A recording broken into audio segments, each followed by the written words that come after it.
Hello everyone, this is teacher Nada and welcome to Manarata Academy. In today's lesson, we are going to learn one of the most important topics in mathematics, prime factors and prime factorization.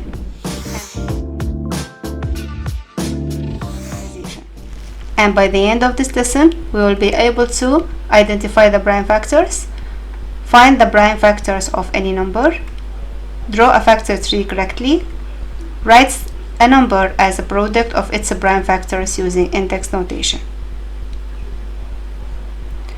Let's get started. Before we can find prime factors, we must first understand what a prime number is. A prime number has exactly two factors, 1 and the number itself. Let's look at some examples. 2 is a prime because its factors are only 1 and 2. 3 is a prime because its factors are 1 and 3. 5, 7, 11, 13, 17, 19 are all prime numbers. Now let's test our understanding. Is 9 a prime? No, because 9 can be written as 9 by 1 and 3 by 3. Numbers with more than two factors are called composite numbers, like 12, 15, 20, 24, 36, 60.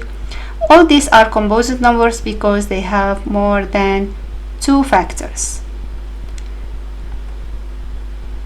Now you may be wondering, why do we learn prime factorization? Why we have to study about prime factors? Prime factorization is extremely useful in mathematics because we use it to find the highest common factor, find the lowest common multiple, simplifying fractions, work with indices, solve algebra problems later in mathematics. So this lesson is the foundation for many future topics. Now let's learn the easiest method for finding prime factors. It is called a factor tree. A factor tree is simply a method or a way of breaking numbers into smaller factors until we cannot continue anymore. Let's work together through an example. We will find the prime factors of 90. Now let's work through an example together. We will find the prime factors of 90 step by step. Now 90 can be written as 2 by 45 and also can be written as 3 by 30.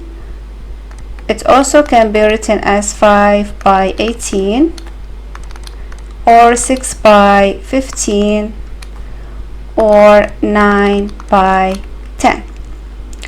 Notice that no matter which factor pair we choose, we will always end up with the same prime factors. For me, I'll choose 9 by 10. Since 9 and 10 both are composite numbers, so I need to continue draw branches to find more prime factors, more prime numbers for 9 and 10. So for 9, it can be written as 3 by 3 since 3 and 3 are prime numbers. So I'll close the branch. So this branch and this branch end with prime numbers. Then 10, it can be written as 2 and 5. And these two branches end up with prime numbers as well. So now I can write 90 as a product of its prime factors. I start with 2, then 3 by 3, then 5. And better to write the product in index notation. I have 2, and since I have 3 by 3, so it can be written as 3 to the power of 2, then 5. Now every number at the end of the tree is a prime, as you see. Now I can write then the number as a product of its prime using index notation. Always remember that your factor tree is finished only when every branch ends with a prime number.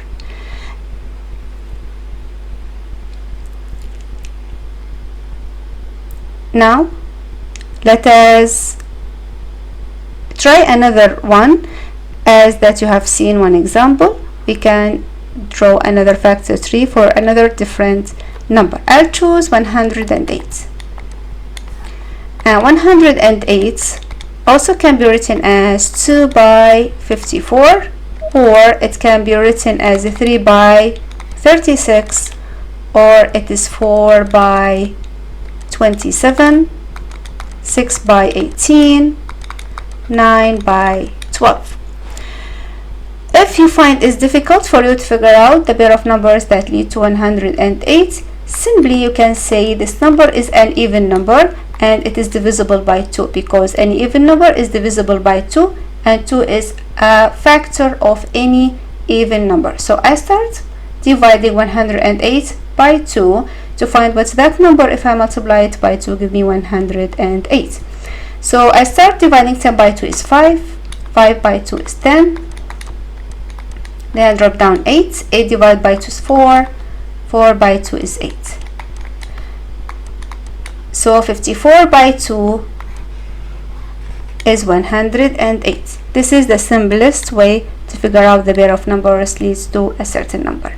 Now 108, it is 2, which is a prime number, by 54. 54 is a composite number. It can be written as 9 by 6. None of these is a prime number, so I continue splitting the number into their prime factors. Now 6, it is 2 by 3, and 9, it is 3 by 3. As my factor tree comes to the end, with each branch ends with a prime number, end up with a prime number, so I finish factorizing my number. So now I can write it as a product of its prime factors. It is 2 by, I have 2 2's, and I have 3 3's, by 3 by 3 by 3, and better to write it using index notation. 2 to the power of 2 by 3 to the power of 3.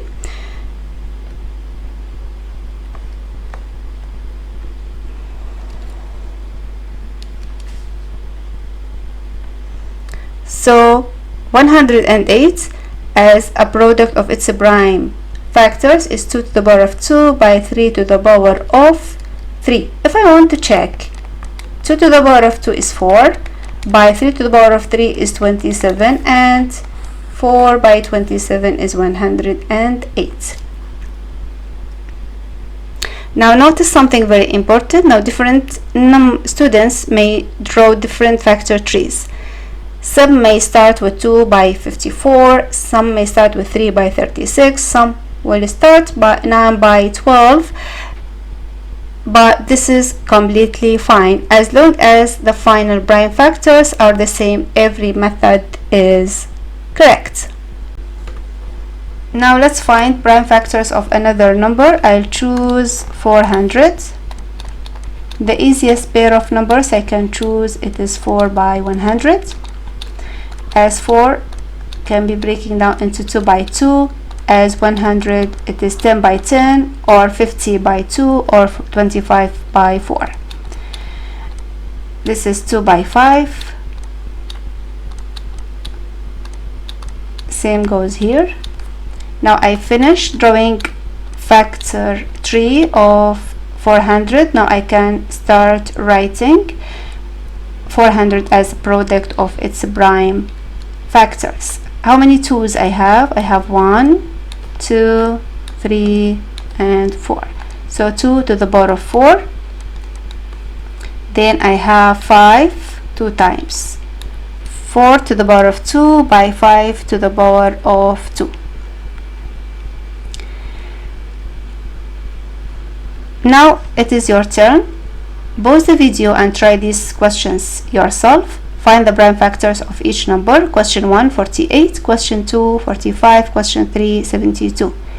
Take few minutes to solve them before checking the answers.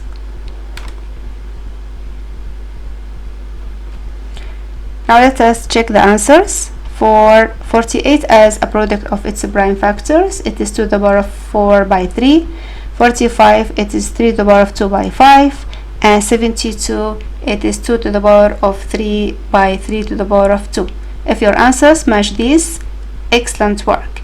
If not, don't worry, go back, redraw the factor tree carefully, and remember that every branch must end with a prime number. Now, quick revision. A factor tree helps us to find the prime factors easily. Always continue breaking the factors until every branch ends with a prime number. Finally, write your answers using index notation whenever possible. If you found this lesson helpful, don't forget to like the video, subscribe the channel, and share it with your friends. In our next lesson, we will use prime factorization to find the highest common factor and least common multiple. Thank you for watching, and I'll see you in the next lesson. Goodbye.